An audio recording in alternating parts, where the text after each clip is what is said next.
ህወሓት ገና ካብ ምጥንሳስዋት ሒዙ ሰባት ካብ ዝግምትዎን ጥዑይ ሕሊና ክሓስቦ ካብ ዝኽእልን ዝተፈለየ ዕላማ ሒዙ ዝተልዓለ ጸረ ሰላምን ሓድነትን ዝነበረ ጉጅለ እዩ።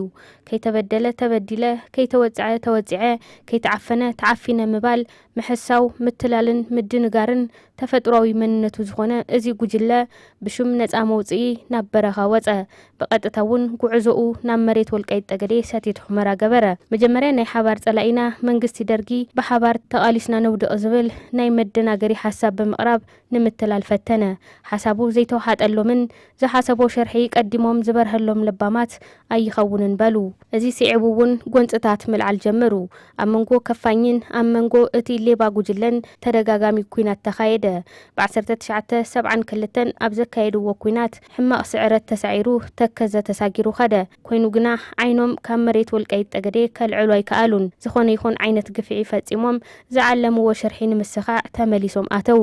ህዝባዊ ወያነ ሓርነት ትግራይ ነቲ ከባቢ ክቆጻጸር ከሎ ካብ ጊዜያዊ ወታደራዊ ስትራቴጂካዊ ዕላማ ብዝዘለለ ካሊእ ዕብይ ዝበለ ዕላማ ሒዙ እዩ ነቲ ከባቢ ክቆጻጸር ዝጀመረ ማለት እዩ። ድኽመት መንግስቲ ደርጊ ንጉጅለ ህወሓት ዘይሓሰብዎ ሽሻይ ሒዙሎም መጸ። ካብቲ ናይ ምግንጻልን ናይ ምንኣስን ሓሳብ ወፂኦም ኢትዮጵያ ተኣክል ዝተኸበረት ዓዲ ናይ ምምሕዳር ዕድል ረኸቡ። ይኹን ደኣ እምበር ሓሳቦም ኣይቀየሩን። እኳ ደኣስ ህዝቢ ብምክፍፋል ጽልኢ ብምዝራእ ናይ ሓሶት ትርኽቲ እናፈጠሩ ሓድነት ህዝቢ ኢትዮጵያ ኣብ ውሽጢ ቅልውላው ብምእታው ኢትዮጵያ እትበሃል ሃገር ኣፍሪሶም ዓባይ ትግራይ ናይ ምምስራት ሕልሞም ጋህዲ ንምግባር ለይቲ ምስ ቀትሪ ይሰርሑ።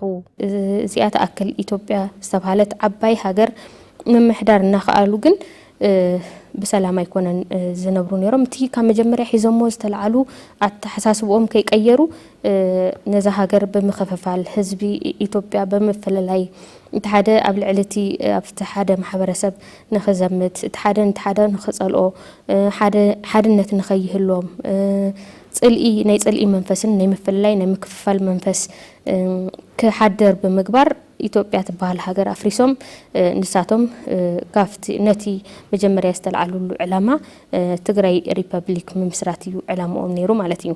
ብፍላይ ከዓ ኣብ ልዕሊ ህዝቢ ወልቃይት ጠገዴ ዘየባሪ ግፍዒ ፈጸሙ።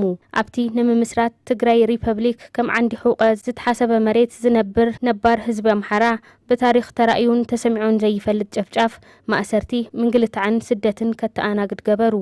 እዚ ኩሉ እንትገብሩ ግን ህዝቢ ወልቃይት ጠገዴ መንነተይ ኣምሓራ እዩ ነይሩ መልሱ። ንዓመታት እውን ተቃሊስዎም እዩ። ኣብ መወዳእታ እውን እዚ ሌባ ወራሪ ጉጅለ ብቃልሲ ህዝቢ ኣምሓራ ሽርሑ ከየሳኸዐ ክወድቕን ትግራይ ክምሽግን ክኢሉ እዩ።